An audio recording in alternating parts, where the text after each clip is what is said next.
Hi, everyone. Welcome. My name is Gabriella Cisneros, and I'm the creative director with Porchlight Book Company in Milwaukee, Wisconsin. And today I have the honor of talking with Tania Katan here. Hello. Tania is a potent keynote speaker, best-selling author, and co-creator of the globally viral social impact campaign, It Was Never a Dress, a social movement that has inspired over 100 million people to see, hear, and celebrate women for the superheroes they are.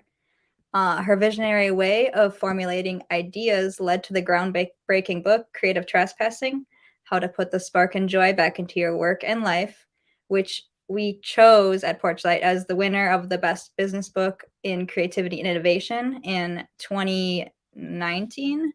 Yes. As an inspirational speaker, Katan is highly sought after to teach people and companies of all stripes how to generate unlimited creative breakthroughs in less overtly creative jobs, processes, and places.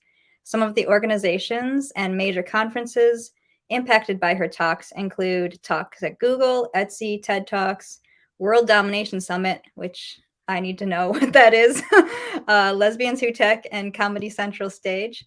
Katan's transformative work on creativity and gender equity has appeared in the New York Times, USA Today, Amy Poehler Smart Girls, and a lot of other places. I'm so excited to talk with Tania. It's been 3 years. Yeah, and a pandemic. Yeah. So that adds like 6, I think. Yeah, right. 17 in pandemic years. Yeah.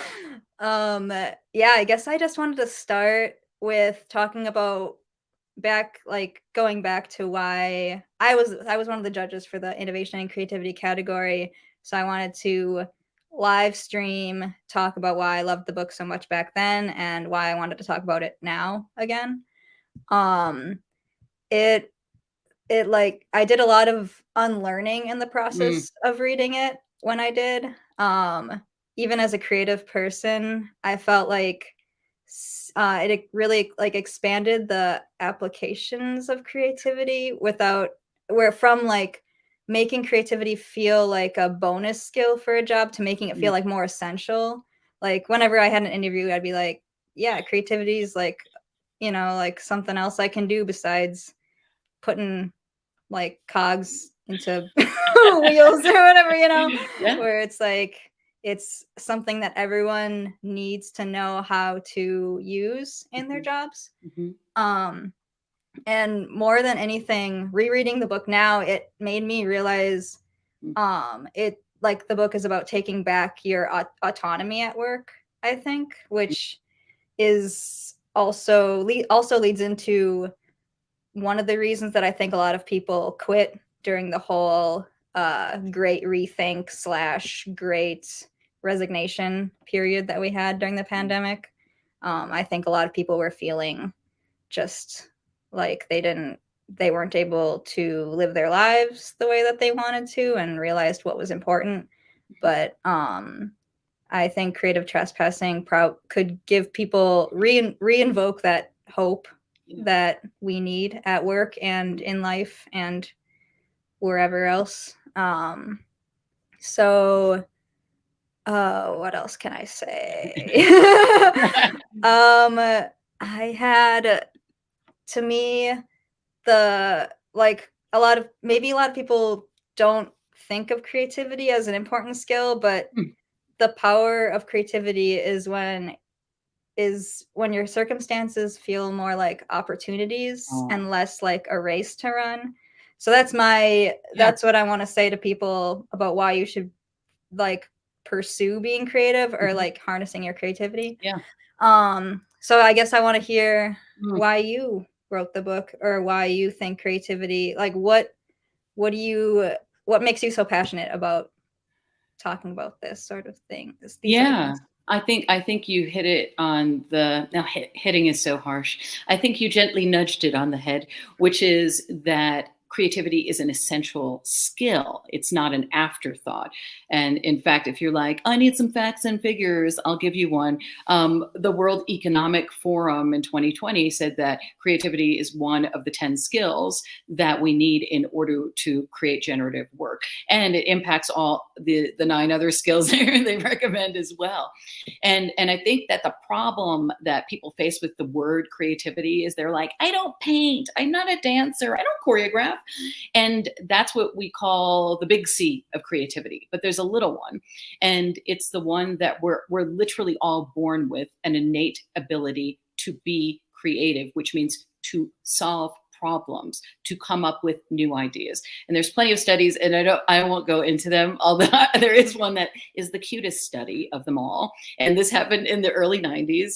Patricia Stokes set out to find out if we could be creative with constraints or confinements.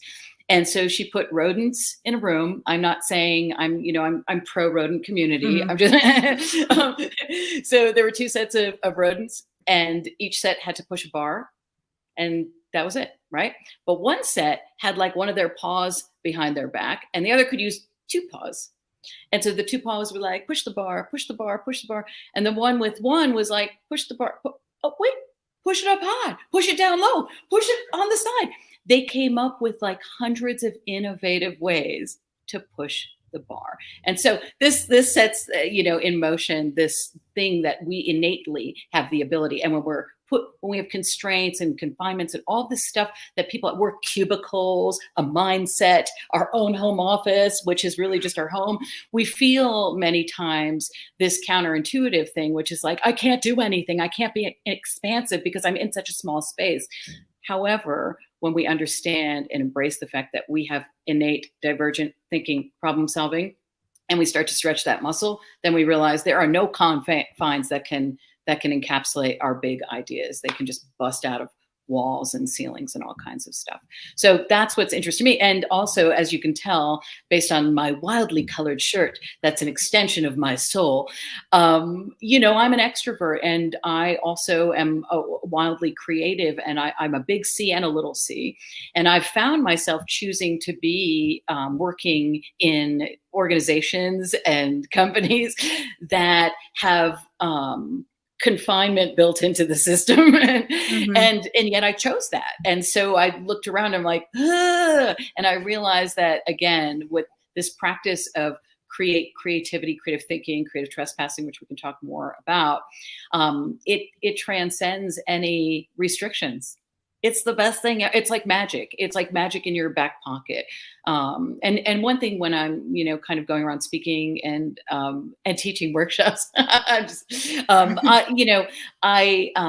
start with this question, which is, what if?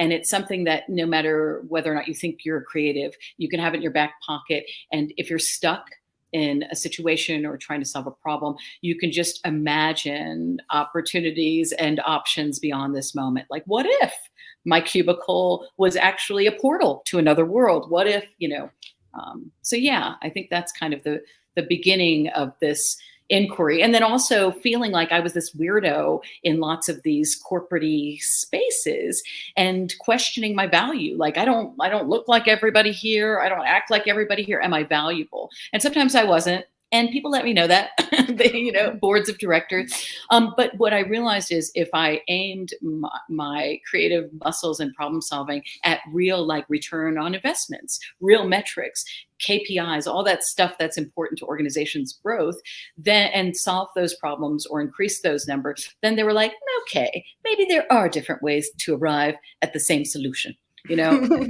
But it was like proof of concept over and over until I realized, oh, this is creative trespassing. This idea, I'm like, what am I doing? It's like I'm bringing things in to spaces where they aren't invited in necessarily through the front door, and then I'm adding layers to people and processes that they didn't know they needed, and now they can't live without. And I'm not the only one doing it. There are lots of people in these organizations doing it. And so what do we call ourselves? Creative trespasser. And that's when I was really like interested in, okay, let's define it. And let me think how this modality can serve like millions of people.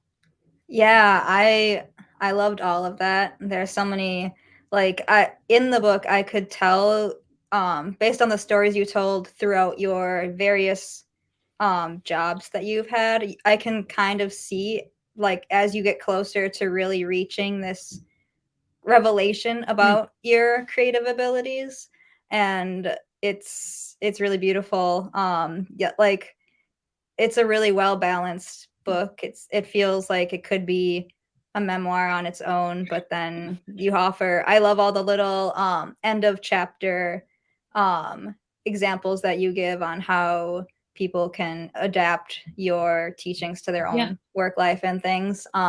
And one of the things you said about being an extrovert, that was one of my big questions as a lifelong shy person, quiet person, introvert, is like, how, and I wanted to ask, have you ever been a perfectionist? Because I feel like introvert perfectionists are like two of the biggest challenges to get over to be a creative trespasser. So do you have any Totally. Well, first of all, I married an introvert because balance is good. And secondly, so there are plenty of introverts who are basically ruling the school right now. And the pandemic was actually this wonderful like spotlight on introverts to be like, yeah, booyah. So my lady, who is a professor, school closed, and everybody's trying to scramble to figure out how are we going to teach people, behind the scenes. And Angela, my lady, got on the got and adapted all of her classes online, which sounds like, okay, no duh. However, she's teaching performance art.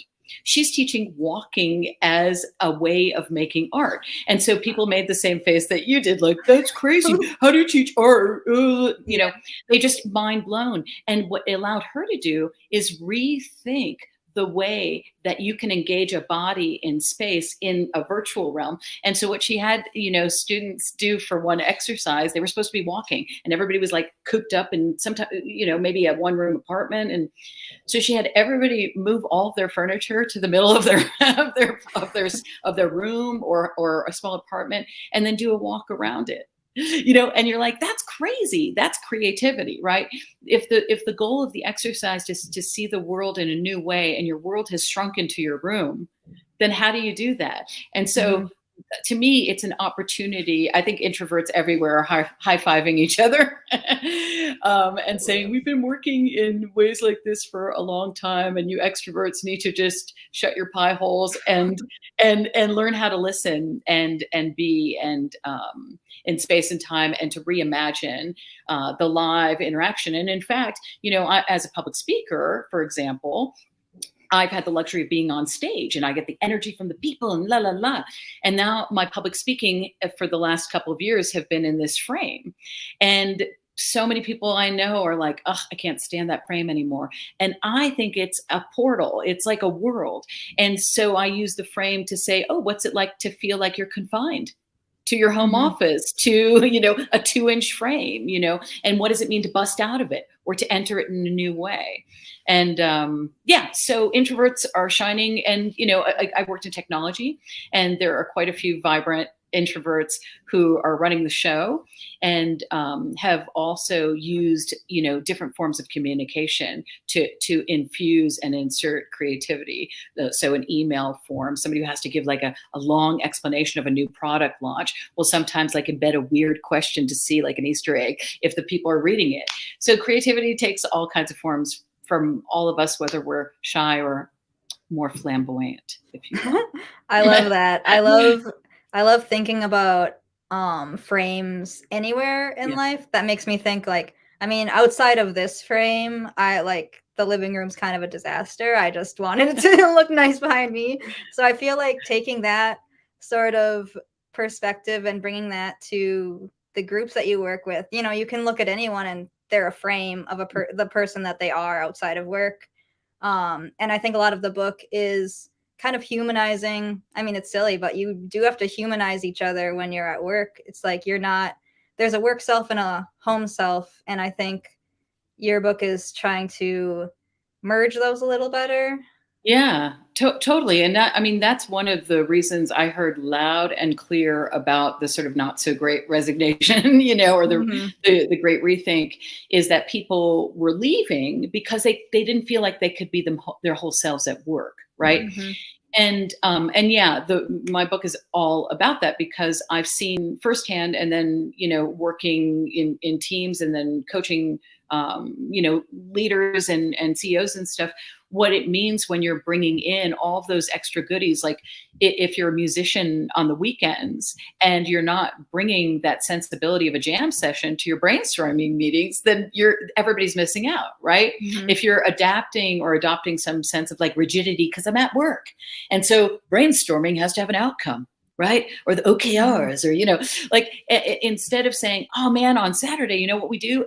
We just like jam out. Every note is right.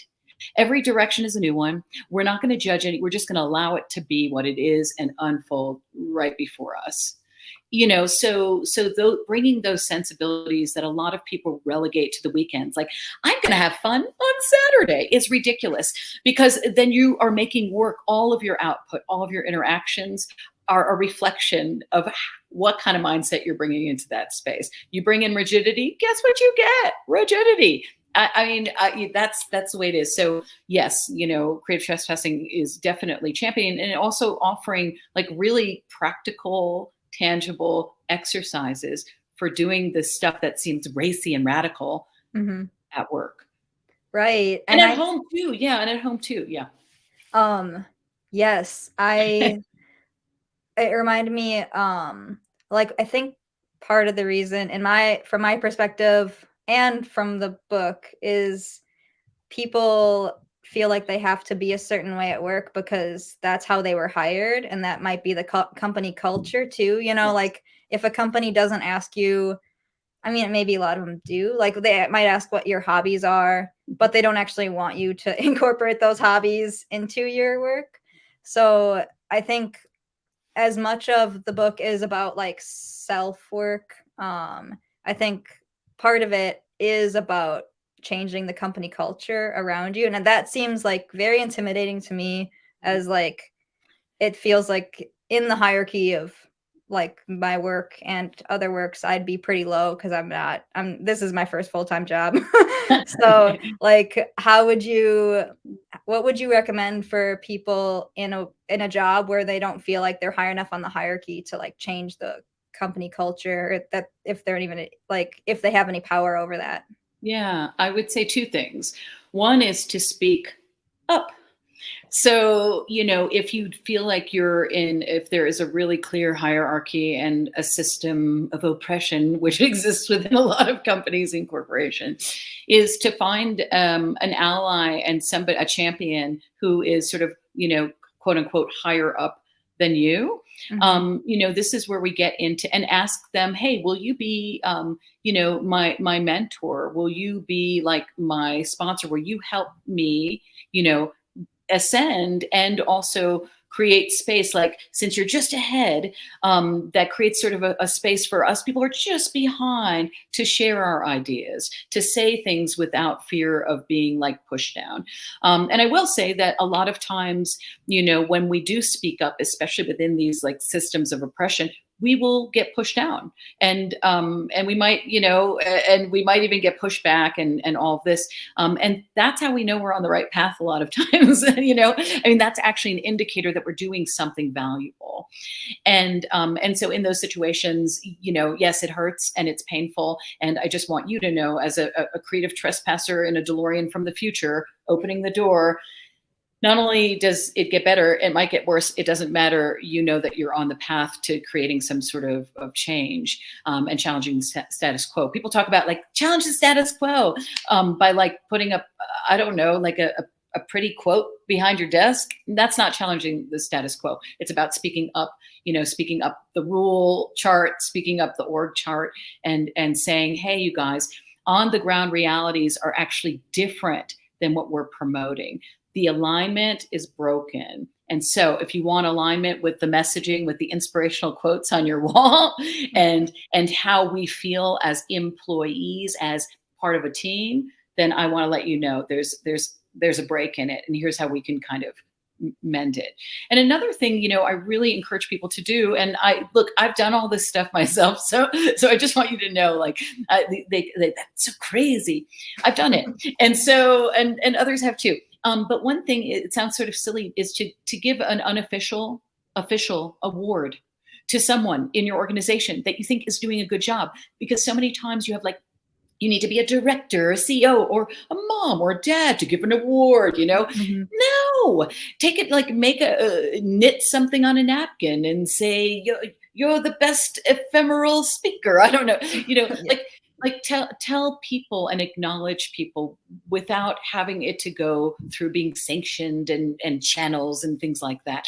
And just being, seeing and celebrating colleagues who are often maybe shy or go unnoticed or underestimated really goes a long way. I love that. Yeah, so your whole book is just so positive, and I feel like it's hard not to smile when you're reading it. And when I'm talking to you, you're just, like, so full of energy. I'm so impressed all the time when I watch videos of you, and your Instagram is just crazy. I'm like, this is yeah, I think that reminded me of, like, have you ever had to give up on something you really wanted to do at a job because someone, a superior, opposed it? Oh, yeah. So two things. I mean, I want to give up sometimes, often, in all situations. I'm trying to think of a specific thing within, like, a work context. One thing I will say, though, is, like, all jobs aren't built to last, So a lot of times when we keep pushing and people are like, no, no, no, no, no. Sometimes it's okay to be like, okay, peace out. I'm going to something else.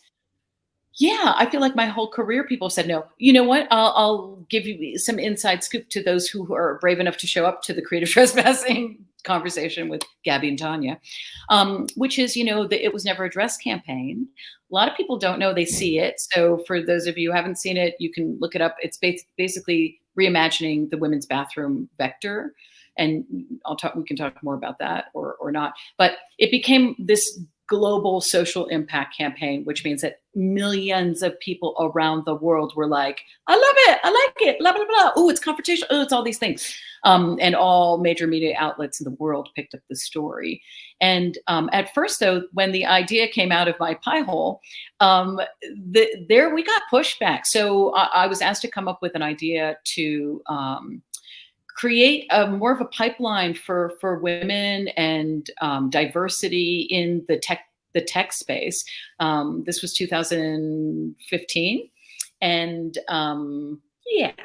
So I set out to kind of offer some solution, not the solution's big problem, and it takes a lot of solutions and creative people aimed at it. But one way I was thinking about it was, if we can see it, if we can see women for the superheroes they are, if we can see diversity for the superhero it is and brings to all contexts, then maybe we have a chance of inviting diverse people in through the front door. And so I'm like, oh, well, maybe it's the bathroom lady. And I brought it to my colleague, Sarah, and she's like, oh my gosh. And I kind of did, like, some drawings, and I saw that she was wearing a cape, and it shifted the whole perception and image of the symbol that we see every day, which is the bathroom lady. Like, instead of looking at her front and she's wearing a dress, we were actually looking at her back and she's wearing a cape. And so Sarah's like, oh my gosh, this is so great. It was never a dress. And I'm like, oh my God, that's the tagline. And so we went to our boss, and she's like, this is really great. And then she's like, but we're a tech company that sells B2B software. So, how should we invest in this idea? And so she brought it to the engineers and a co-CEO and all these people. And there are people who are just like, this is the worst idea ever. Why would we invest time, money, and energy into anything having to do with this when this has nothing to do with our software? Mm-hmm. What are the KPIs on that superhero? And so, yeah, so that was like, we really went into the ringer with it. And there were moments where I felt like giving up. And this was actually a really important lesson for me, Gabby. You know, you talked about this being like your first full-time job. You know, that was my first full-time job in a discipline or arena I knew nothing about technology. So I really felt like odd person out in many different directions. And I questioned my value. You know, I was getting paid more than I had gotten paid in arts and culture. And I'm like, ooh, they value me. And I'm like, but for what? I don't, you know, I'm a storyteller.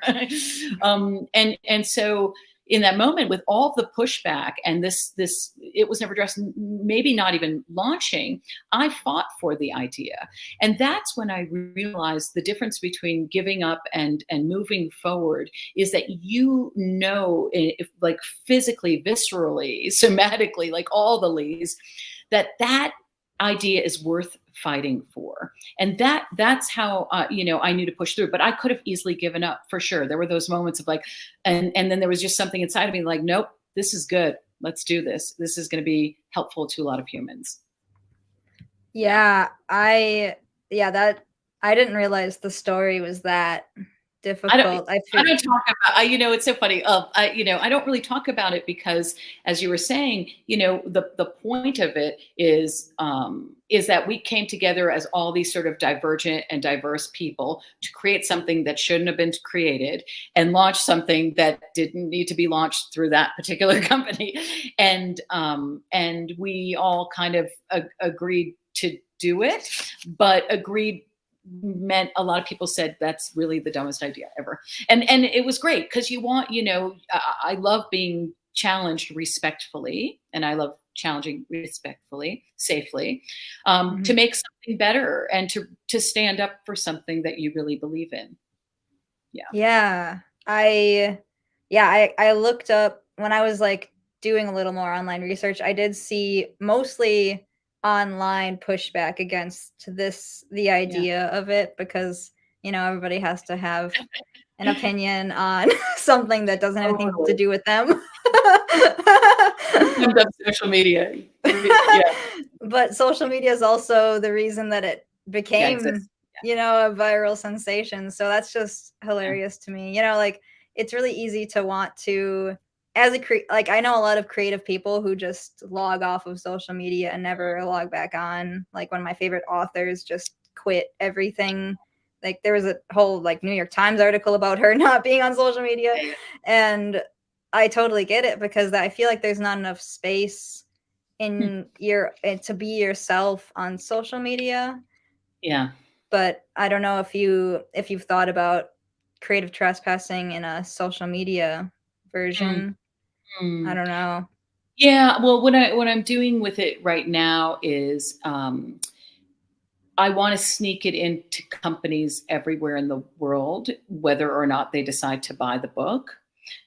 So I'm working on digital and physical offerings under that, so that when people are literally in their home office, you know, in an office space, and they're feeling stuck, I mean, yes, they can pick up the book and hide it under their desk or put it out in plain view. But then there's a way for them to go, oh, fuck, I'm stuck. And then maybe they do something like this, or they do something like this, and they can move through it.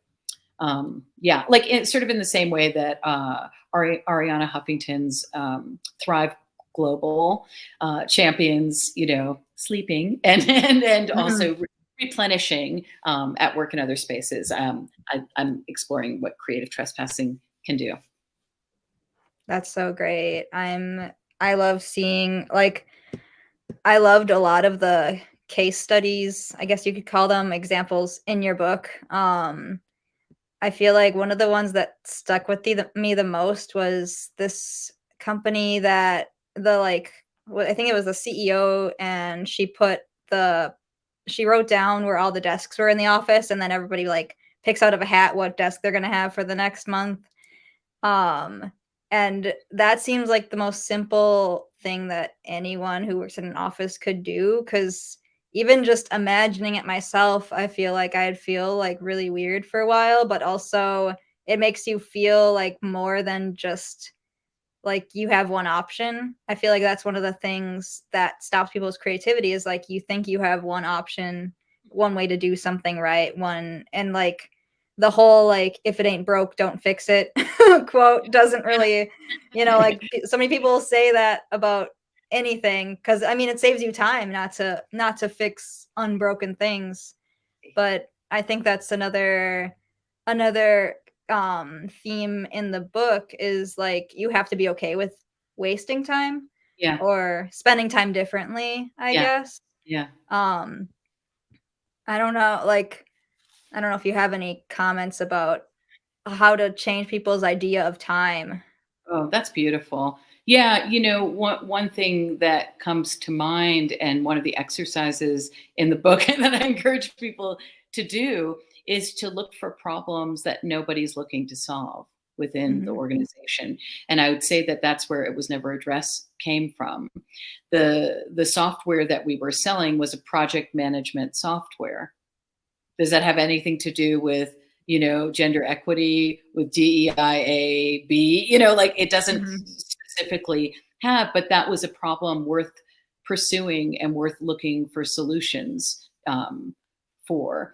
And it's interesting, the example for those who haven't read the book yet about Sherry Cameron, the CEO. So really also what it's doing is so it went like this. She goes into major like corporations that are dealing with conflict, with like internal crumbling, and she's like offering some like conflict resolution, so, and also some strategies and tactics for being functional, because there's a lot of dis in your company. And so what she does is, and this is in a chapter specifically called Fire Hierarchy. Bam!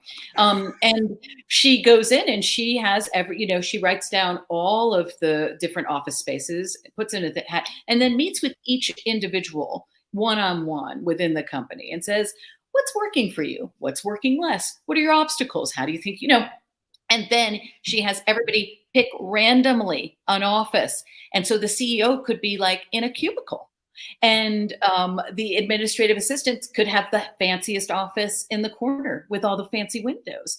And what this does is it creates sort of a creative mindset of, okay, time and space, right? And just because I'm relegated to a specific space, does that make me more or less creative? Does it matter what space I am?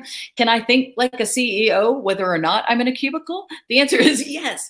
And so that exercise was really like illustrative of the kind of work I've been doing with creative trespassing, which is how do you bring the best that you've got, no matter where you are in the hierarchy? Who cares about the hierarchy? And so, it cracks open that veneer of I need to be in a certain position to contribute in a certain way. Yeah, I love it. It's such a fun, and it makes people uncomfortable. It's also like a litmus, and allows for people who really need to get out, of the Mhm. way, because change is the only thing we have. And if you haven't embraced it, then peace out. And a lot of people will self-select out of those situations, which is great. Yeah, it's hard, like I can't imagine that everyone in a company would be on board with something. I mean, like with that instance, or like some of the other things in the book. Have you haven't had any experience with like how many people in a team or in a company have to be open to like creative trespassing in order for it to be like helpful? That's a great question. Here's the deal. When I am hired to speak at companies or lead workshops or consult, they're paying me money to come in to their home. And first of all, it's smart because a lot of times the things I'm saying are things that their teammate has said, their boss has said, but they can no longer hear them anymore. Just like a long-term relationship. And I'm not saying that because I'm in one, but you don't hear your spouse anymore. You don't hear your colleague. And so they're inviting creative trespassing in on purpose and paying me money. And so there's some buy-in within that company. And also, I use humor, I mean, as a powerful strategy to engage in hard but necessary conversations issues, challenges. So when I come in, I know that, and also I mine the company and culture and language for humor, so I can say, I see you before I even step foot in there. And I'll make a joke and they're like, oh my gosh, how did she know? That was like our tagline that nobody likes, but we think is really silly and da, da, da.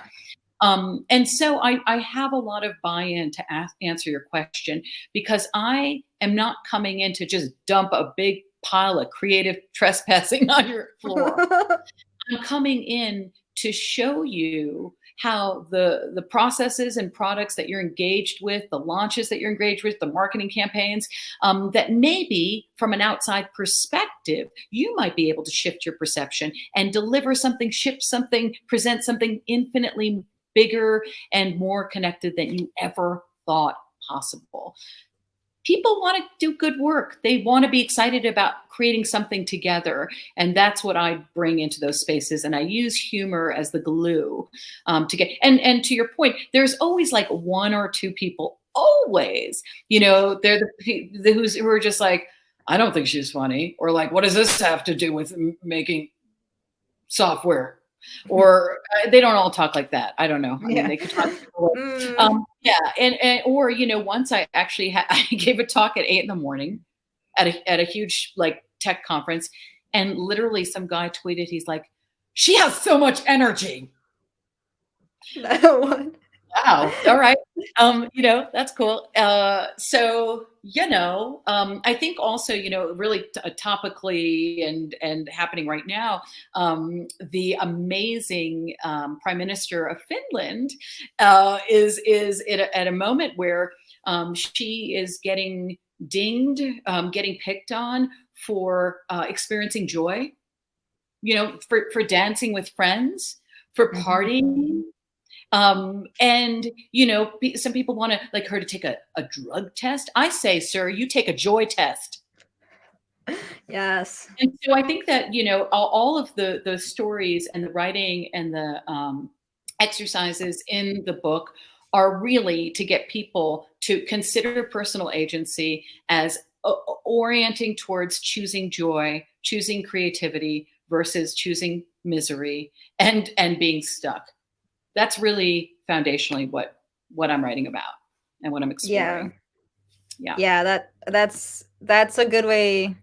That's like an easy way for anyone to like understand, why. Like, do you want to be sad at work all the time? Like, there's a better alternative to being sad at work all the time.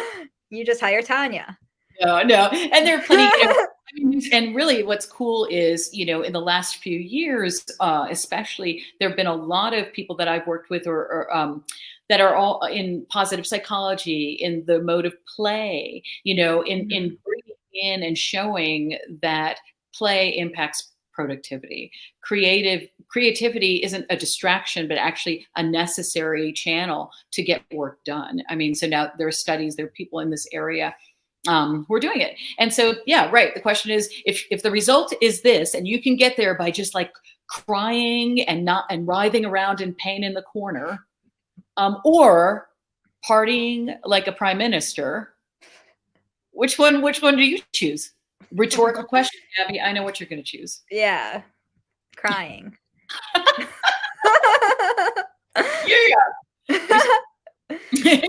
Crying.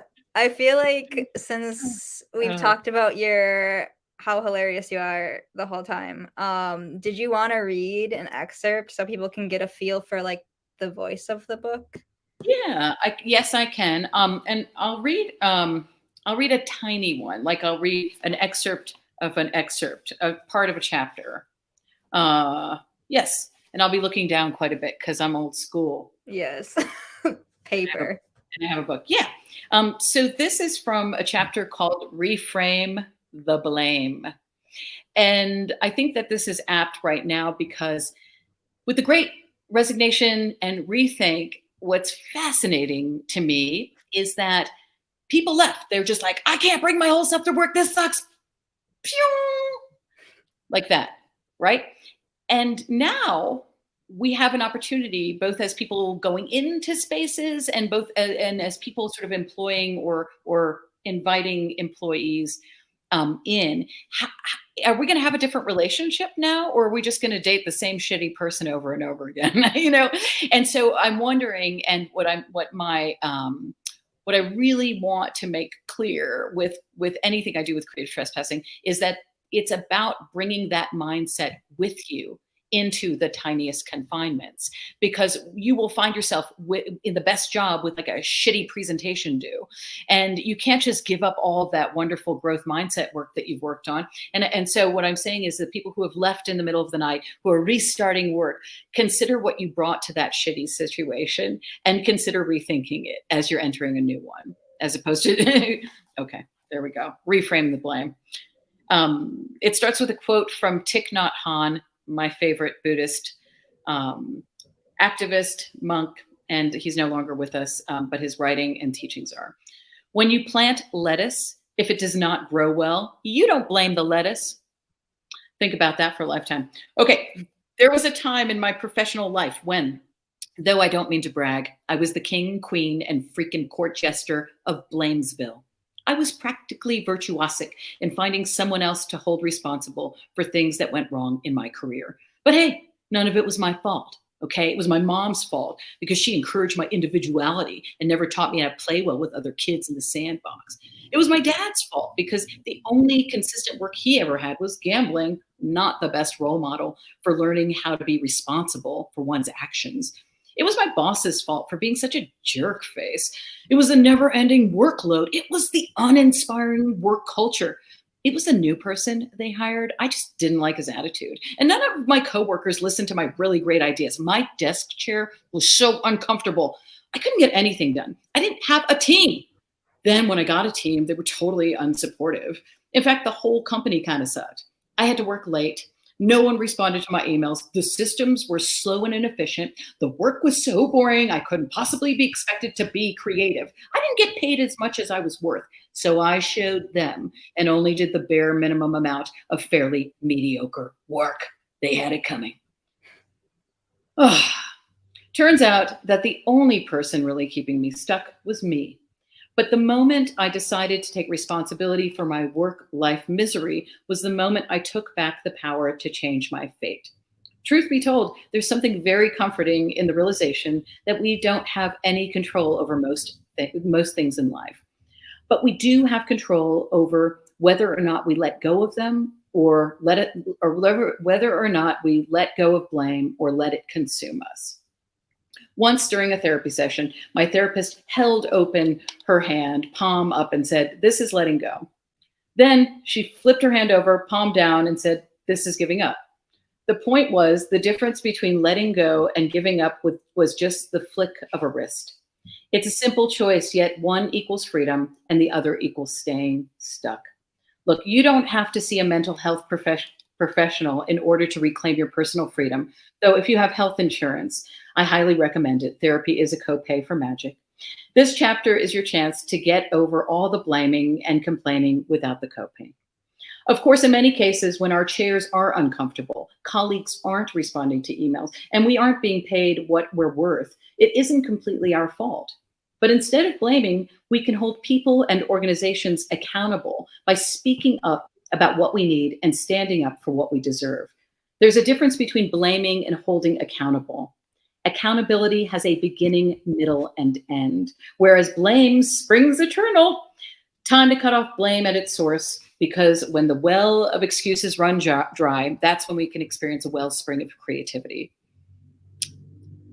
If you're bored, you're boring. Whenever her children would complain, "There's nothing to do around here, I'm so bored," my mother-in-law would reply, "Then you must be boring. Only boring people get bored." Sounds a little harsh, but those three little kids grew up to become an internationally recognized artist, a founder of an expedition company, and the founder of a global nonprofit that improves the lives of children living in poverty around the world. And I can't help but think their success owes a lot to having been taught that boredom is a choice. Instead of letting her kids sit back and wait for the world to wake them up, my mother-in-law encouraged them to wake up to the world around them, to read, play, think, and to explore. I've used this strategy quite successfully in coaching my clients. A client of mine once that I worked with who was experiencing burnout at work was talking about the parts of her job that used to bring her a sense of joy and fulfillment and now felt like a growing list of irritants. She questioned whether she needed a new job or a new life or both. When I asked her why she was so unhappy at her job, she shrugged her shoulders dejectedly and said, "I'm just bored." And I replied without missing a beat, "Then you must be boring." At first, she seemed taken aback, as though someone with much more upper body strength than I have slapped her across the face. But once she regained her composure, she looked me straight in the eye and admitted, "I am boring. That's the problem." Pshaw. Boring is not a genetic trait like height or eye color. It's a learned behavior. This woman wasn't born boring. It's just that she had been stretching her not interested muscle for so long that her totally interested muscle was starting to atrophy. She didn't need a new job or a new life. She needed to practice being interested and engaged to build back her professional strength and confidence. In theater, we often perform the same exact show 5 nights a week and twice on Sundays. And if we're lucky, we'll perform that same show 7 times a week for months and sometimes even years. People outside of the theater community are always saying to me, "Doing the same show over and over again has got to be so boring. I could never do that." To which I always reply, "Guess what? You already do." The truth is that whether you're sitting at your desk from 9 to 5 or standing on a stage from 7 to 9, you're performing the same show over and over and over again. The only difference is that in theater, once the lines are memorized and the blocking learned, we know it's our job to find something fresh, new, and unexpected to bring to our performance every single night. We know that the energy we bring to the stage each night is always different, just as the energy of an audience is always different, which means that we can bring the same show, the same lines, the same dialogue to life in a unique way night after night. One night, we're delivering a joke, and at that exact moment, a baby in the audience starts crying and everyone misses the punchline. One night, we deliver a line meant to evoke tears, and the audience erupts in laughter. One night, we've just gotten out of a soul-sucking relationship and bring that energy to our performance, and the play takes on a whole new meaning. Performing is the opposite of boring because it dares us to find new ways to cope with, inhabit, and create change in the unfolding world around us. What most people don't realize is that work is also a live performance. Every day, most people show up to the same office at the same time. We play the same role. We interact with the same characters. We perform the same functions. But the energy we exchange with our coworkers, the way we deliver an email, a pitch, or a product, how we deal with the challenges that are right in front of us, that all changes every day.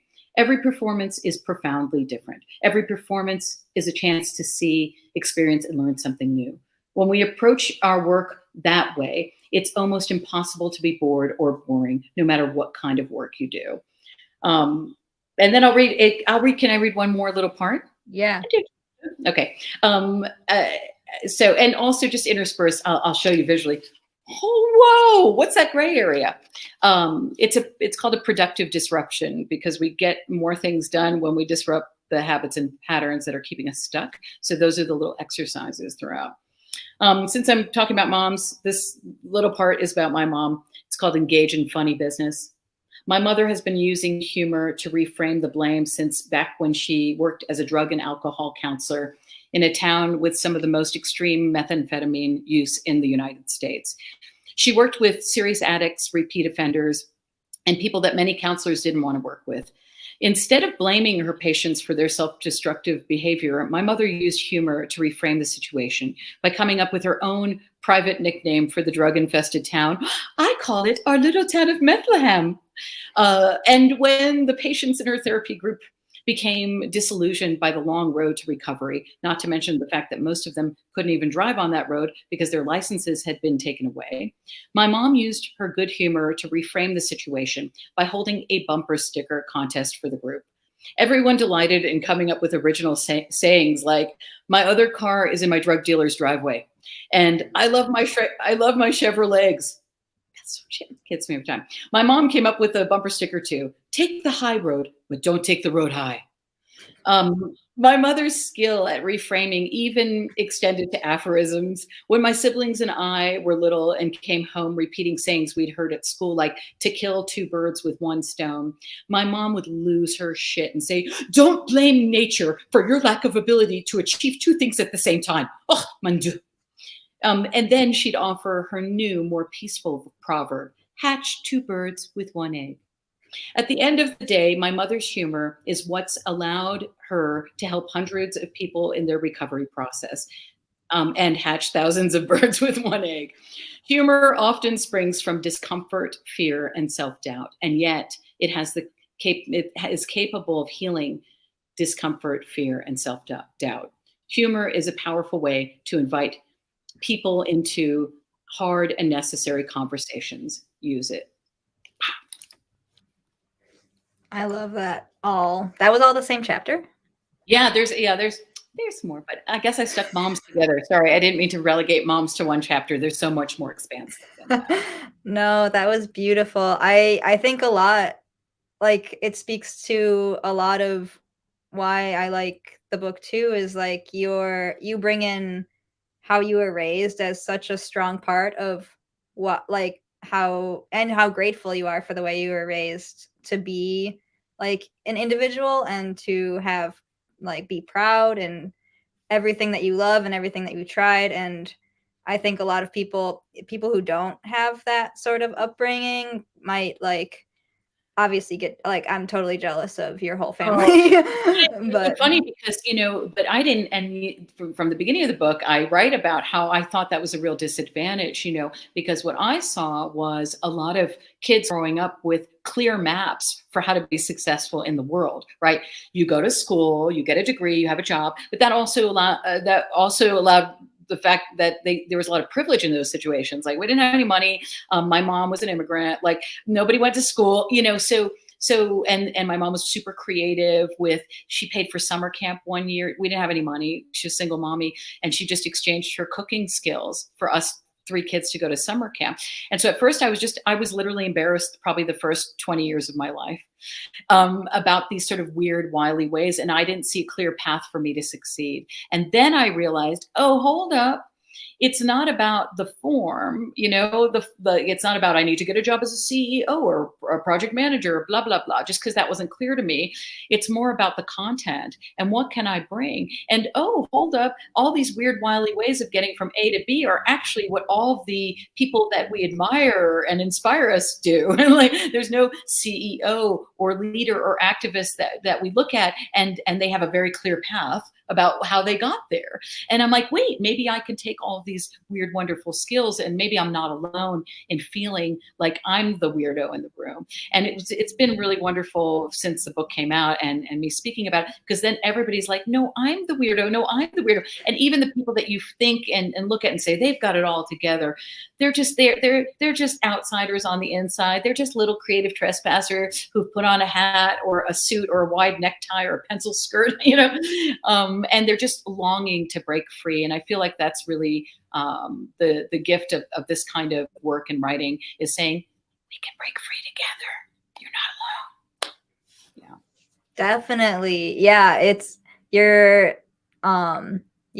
it's definitely then your perspective on being able to look back and be grateful for everything that you've gotten and learned, I guess, through the years. One of the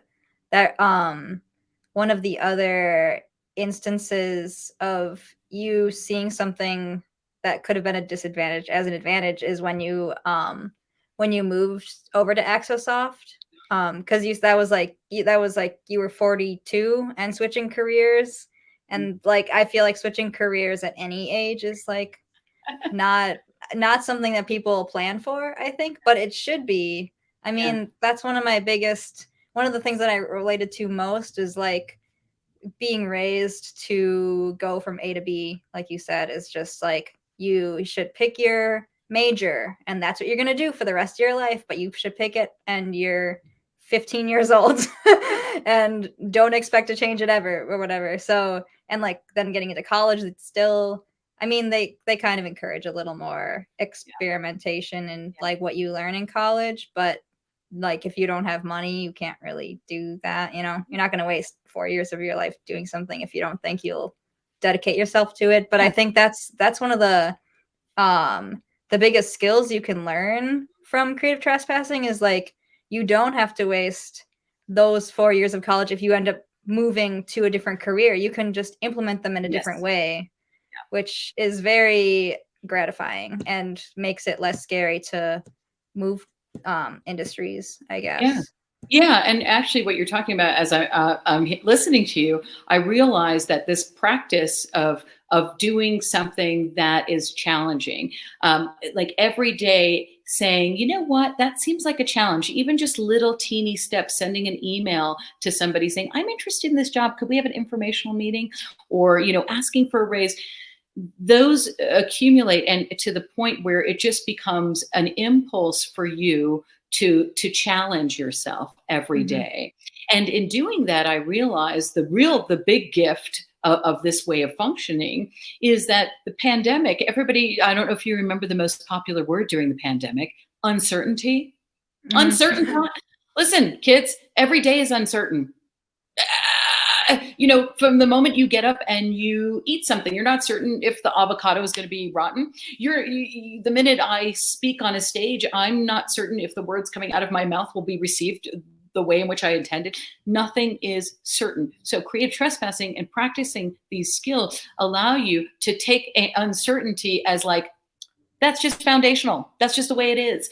And if I practice putting myself in situations consciously that are challenging, aka uncertain, then when we get hit with something, you're like, you know, you're like recession proof. You're, you know, like creativity is literally the new job security. That's it. That's all we need. I was just having this conversation with a friend of mine, Cindy Kahn, who's a really great thinker and curator and stuff.